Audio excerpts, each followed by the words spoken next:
ketika saya lihat majalahnya lagi, nomor satu, saya pernah kurus ya. Kemudian sebetulnya lebih banyak ingat ke proses waktu interview dan pemotretan sih dengan teman-teman dari Mei dulu. Itu enak juga kalau badan tuh masih sekuat 15 tahun yang lalu.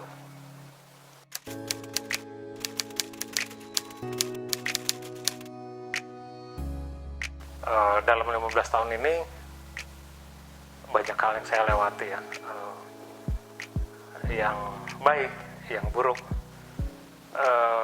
Kalau yang baik mungkin oke lah, saya cukup yakin bisa terulang lagi, bisa akan ada hal-hal yang baik yang akan datang lagi ke saya.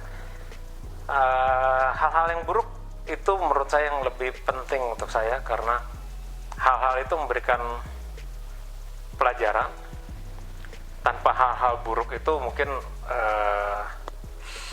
saya tidak berkembang secara pribadi, secara kekuatan. Dalam 15 tahun ini justru di masa-masa susah, saya sadar bahwa saya lebih tangguh daripada apa yang saya pikirkan. Kemudian yang paling penting, saya tidak mengulangi kesalahan-kesalahan yang pernah saya ulangi, yang pernah saya buat ketika dulu.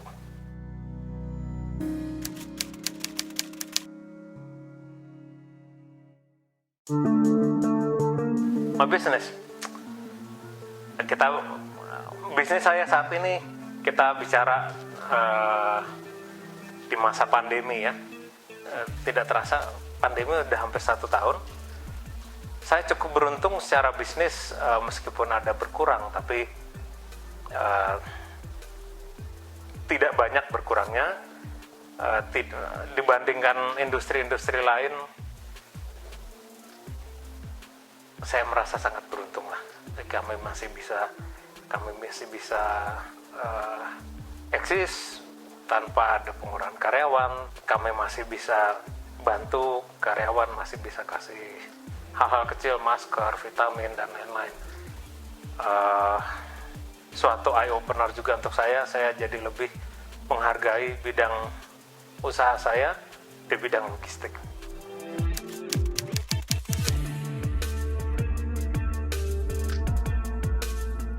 Saya 10 tahun lagi, nomor satu, saya pastinya masih ingin tetap aktif, baik secara bisnis, secara aktivitas pribadi, hobi. Saya ingin masih tetap aktif. 10 tahun lagi saya masih muda, jadi mungkin kalau 10 tahun lagi yang ingin saya lihat, saya ingin bisa lihat anak-anak saya 10 tahun lagi, kan udah bukan masanya mereka sekolah ya. Saya ingin melihat mereka bisa sukses di bidangnya masing-masing.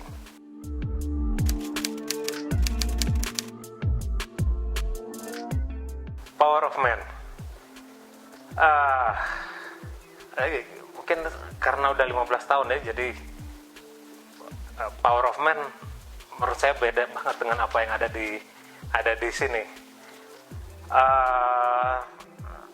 Salah satu Power of Man yang saya baru sadari mungkin beberapa tahun terakhir adalah di satu sisi ya, yaitu Power of Man sebagai father figure. Saya punya 2 anak dari istri saya pertama. Saya sudah menikah lagi. Saya mendapatkan 2 anak juga dari istri saya yang sekarang. Saya merasa beruntung saya bisa mengikuti perkembangan mereka, membantu mereka dalam pelajaran, dalam perjalanan hidup. Saya juga baru sadar ternyata ketika saya banyak baca, banyak info dari YouTube, ternyata saya lihat banyak orang-orang yang bermasalah lebih banyak bukan karena tidak hadirnya ibu, tapi banyak yang bermasalah itu karena tidak ada figur ayahnya. Jadi di sini saya berusaha untuk bisa menjadi ayah yang sebaik mungkin untuk anak-anak saya itu.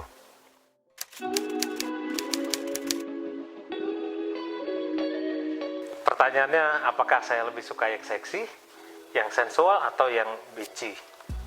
Sebetulnya hal yang mirip pernah ditanyakan atau dipermasalahkan oleh istri saya. Sekarang kalau di Instagram kan banyak yang cewek-cewek cantik ya. Tadi Mbak Cynthia sempat mention, waduh, kalau cuma cewek cantik di Instagram udah banyak. Jadi itu sempat dipermasalahkan oleh istri saya. Kok kamu banyak follow yang seksi, yang sensual, yang nakal? Saya bilang, oh ya saya suka lihat sih. Tapi yang begitu nggak saya kawinin kok. Saya kawinin yang kayak kamu. Yang smart. Jadi itu jawabannya.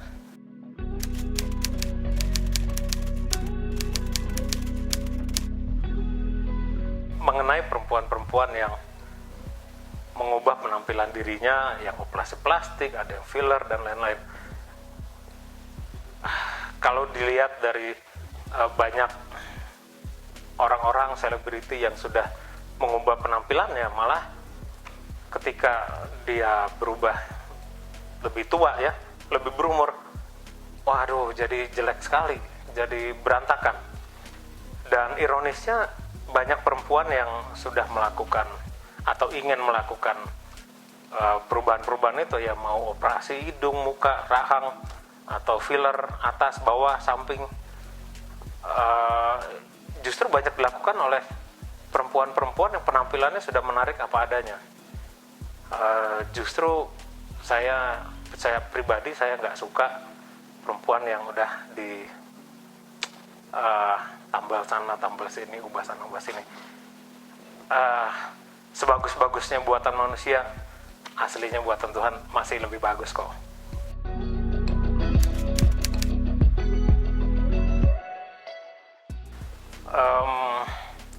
Just me, for me, untuk saya salah satunya yang paling penting adalah being myself dalam arti penampilan, kemudian kepribadian. Selama ini saya cukup merasa dilema. Saya menjalankan bisnis di beberapa perusahaan. Kadang katanya bahkan menurut anak buah saya sendiri, beberapa atau cukup banyak yang bilang, you are too nice, boss. Kenapa sampai ada yang bilang begitu? Mungkin karena cukup banyak misalnya pengusaha atau pimpinan perusahaan yang lain, they are mean people. Banyakkan orang-orang sukses are mostly mean people. Saya sempat berpikir, untuk saya sukses apa saya perlu jadi mean, harus kasar, harus galak gitu. Tapi saya merasa itu bukan saya. Jadi akhirnya seperti saya, udahlah, this is me. I think I'm a nice guy. Saya akan tunjukkan kita bisa jadi pengusaha sukses tanpa perlu menjadi orang yang kasar, mean, atau ya seperti yang dibicarakan tadi. Itu contoh me being me, dan saya merasa saya nggak perlu berubah untuk mencapai hal-hal yang saya inginkan, atau apalagi menyesuaikan diri saya dengan pendapat orang lain atau apa yang orang lain inginkan. Gitu.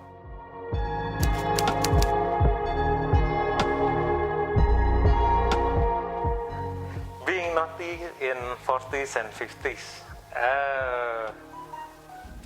Karena udah beda ya. Kalau naughty sekarang 40s, 50s udah nggak muda lagi. Naughty-nya saya apa sih? Paling sekarang lihat-lihat Instagram, itu aja kok. Udah ada istri yang luar biasa, udah ada anak 4. Nakalnya juga udah habis kok waktu muda. Jadi kayaknya nggak perlu banyak nakal lagi lah sekarang.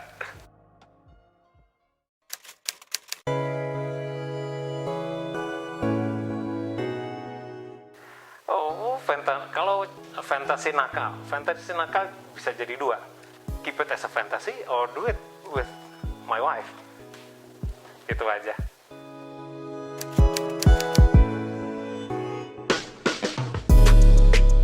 Mainannya pria di usia 40-50 beda-beda ya, tapi untuk saya, hobi saya satu yang tidak pernah lepas sejak dulu itu fotografi. Jadi kemana-mana saya selalu bawa kamera, mau saya traveling, mau ke kantor, kemanapun saya selalu bawa kamera.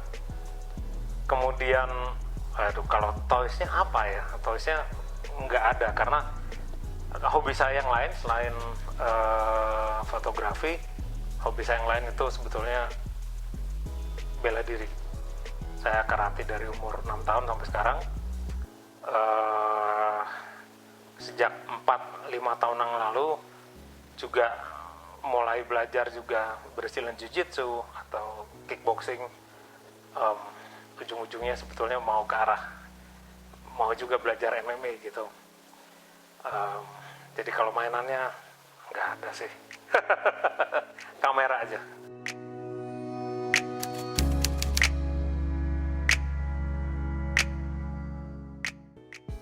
Objek foto yang paling menarik sekarang.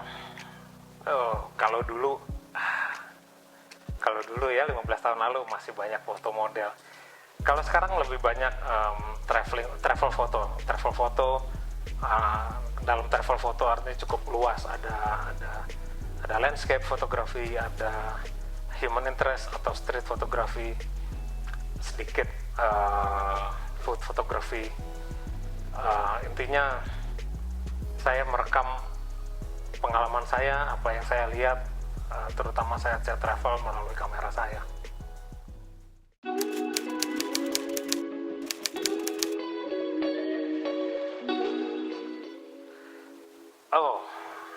Kalau ada job foto lagi untuk foto perempuan, ya konsep apa yang saya mau bikin, mungkin saya akan menyatukan dua hobi saya, yaitu fotografi dan bela diri. Saya mungkin taruh di ring, kasih target, apakah heavy bag atau punching bag, could be, belum tentu harus sendiri, bisa berdua kan, namanya martial arts pasti kalau minimum ada sparring partner atau target, atau ya dua-duanya seperti berlawanan.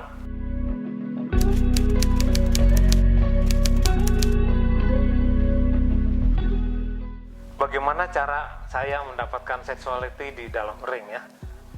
Katanya nih, yang bikin cewek kelihatan seksi itu bukan hormon cewek, tapi hormon lakinya. Itu yang bikin perempuan jadi seksi. Jadi kalau di ring atau di di tempat latihan ya, nomor satu kan perempuan yang latihan bela diri, secara postur badan terlatih, a bit maskulin tapi masih seksi ya.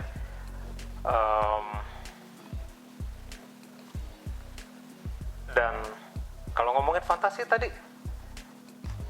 banyak loh yang suka sama cewek galak atau cewek dominan, so it'll be interesting lah.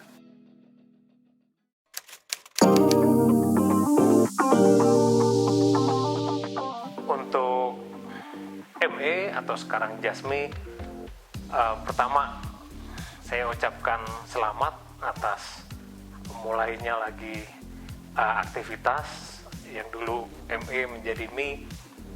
Menurut saya itu luar biasa. Saya sendiri merasa salah satu bagian dari keluarga besar Jasmi. Hobi saya sampai sekarang fotografi, bisa dikatakan 90% ilmu saya fotografi itu saya dapatkan dari dulu namanya MEPC. Dari MEPC saya dapat banyak teman yang sampai sekarang masih berteman dengan baik, berlanjut dengan teman di bisnis, banyak kawan-kawan juga ex model-model dari ME yang sampai sekarang kadang masih masih kontek-kontekan dengan Mbak Cynthia, dengan Ibu Wis, kadang-kadang masih ketemu.